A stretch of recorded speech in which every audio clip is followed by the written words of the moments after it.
All right, let's get started with ES first. Outlook for this week. So we're gonna go ahead and start with the weekly. I'm gonna give you guys a quick recap as to how I trade.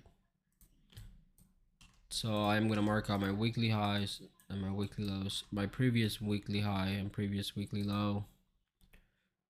Previous weekly high, it's marked like this.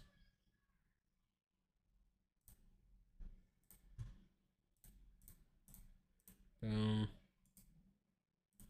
Duplicate drawing.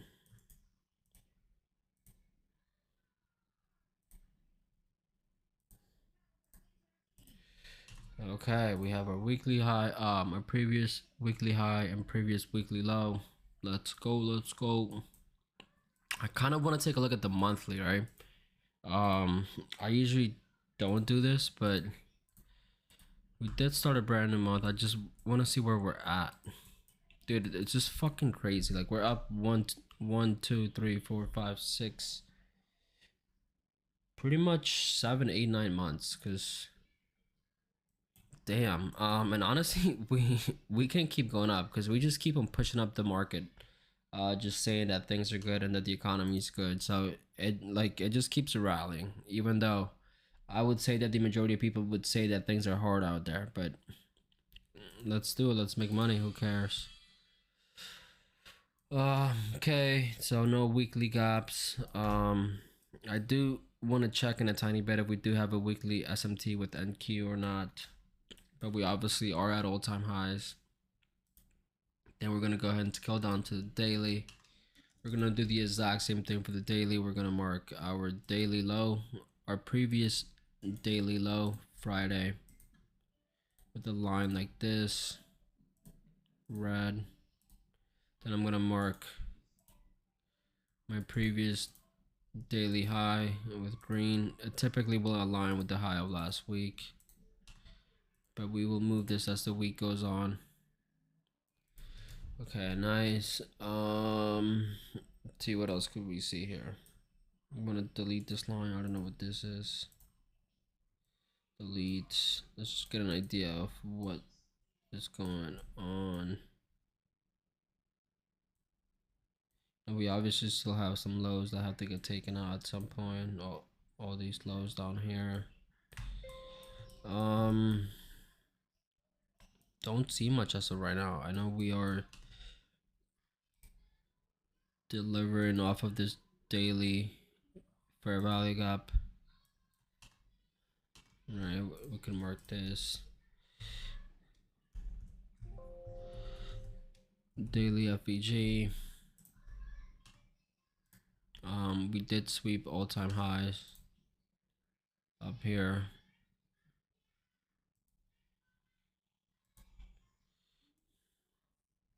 But I have a feeling that we could just keep going, right? I feel like we just are breaking out. I don't trade like this, but I do like to keep this in mind. We're holding some sort of trend line like this, right? Price will essentially break this trend line. Eventually, it'll break this trend line and come all the way down here. Take all this outside. For right now, we just keep respecting it. Let me see what else we got on the daily. I don't see much else other than that we are delivering off of this daily FEG, whatever. 4 hour. Let's go to the 4 hour. So my 4 hour on Thinkorswim, it's not the same as TradingView. On Thinkorswim, for some reason, it starts at like 5 p.m. from like the previous day, whereas on TradingView, it typically starts at 6 p.m. So it throws me off a bit at times, but I mainly will stay on Thinkorswim's chart. I just think it just makes more sense because it's a broker, right? So it's gonna hold more weight than TradingView.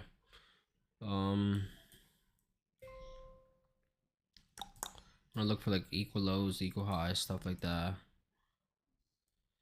I don't see anything. We could maybe mark this as buy side liquidity.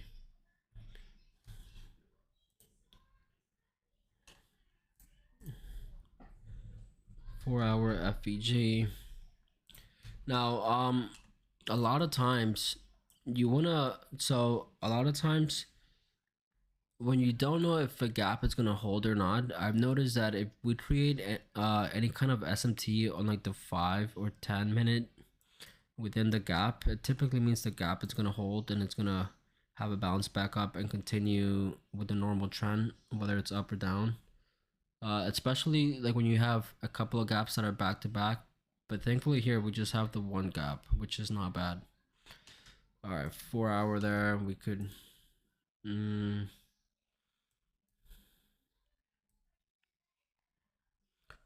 we technically as well here, like you could count this as like an order block, right? But we obviously broke, so we definitely have a 4 hour breaker structure right here. And my 4 hour breaker structures I typically mark with this purple line right here. We got this purple line. Boom.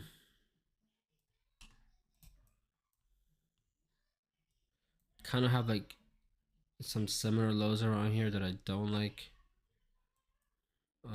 We'll see if those are like equal lows on the hourly or like the half an hour. Anyways, 4 hour breaker structure, 4 hour gap. I would take my fib. No, nothing yet. Now we're gonna scale down to the 1 hour. We swept that salsa right there. You see this candle right here? You see how this candle has no wick? This shit is not supposed to happen, right? Like the candles are supposed to both have a wick up and a wick down. When this happens, I promise you these candles will always get filled again. So what I like to do is I'll do something like this. I will mark this, so I'll mark like the open of this candle. And this is how I mark my lines of liquidity. It's a dotted line. And I would just write like 1 hour flat ahead or something. Or this candle here, whenever, I'm gonna see if I could find examples. I know I had examples on YM the other day. Let me check. You see how like it's hard to find those candles because this will rarely happen, right? It'll rarely happen where you'll have a candle that doesn't have a wick. Right here. This candle here has no wick. Price will always come back down and fill this. Let me see it right here. Boom. Price always comes up and fills those. Let me see just one last example. Let me see.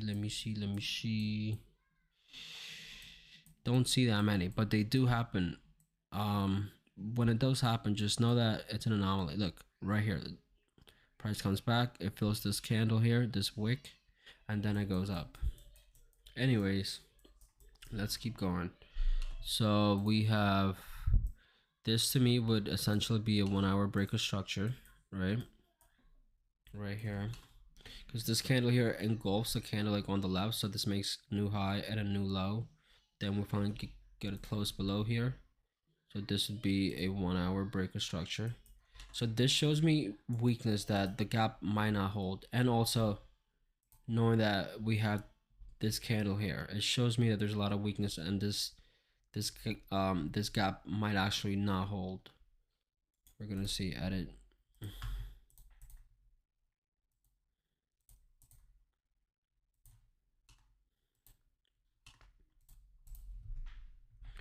One hour breaker structure, and we're leaving a fair value gap to the downside, which is nice, with also like an inversion here. We're also inverting right here on the 1 hour, right?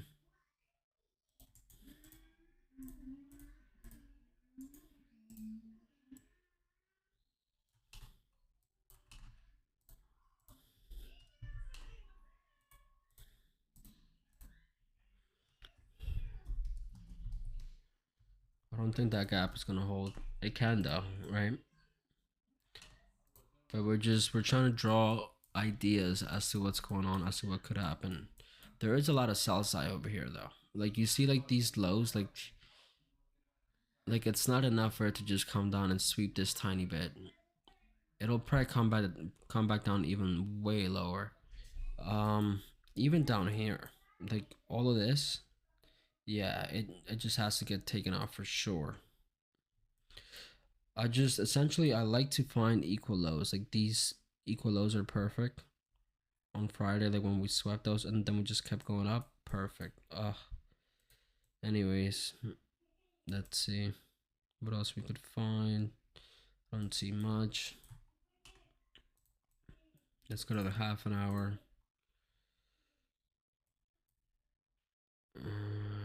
Liquidity. I'd probably mark this whole thing as like sell side. Like we have a lot of sell side right here. We definitely have a lot of sell side.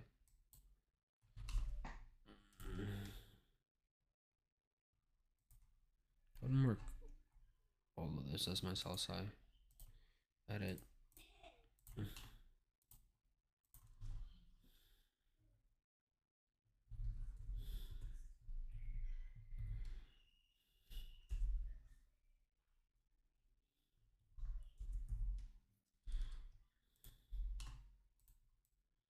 Now I don't know if this is what's gonna happen. Like we may still come in, manipulate even higher, and then come down. We gotta see what price is doing around this gap here. And that's pretty much it. I know we got don't really have much to play with right now, but we do have a lot of news this week, so keep an eye out for that.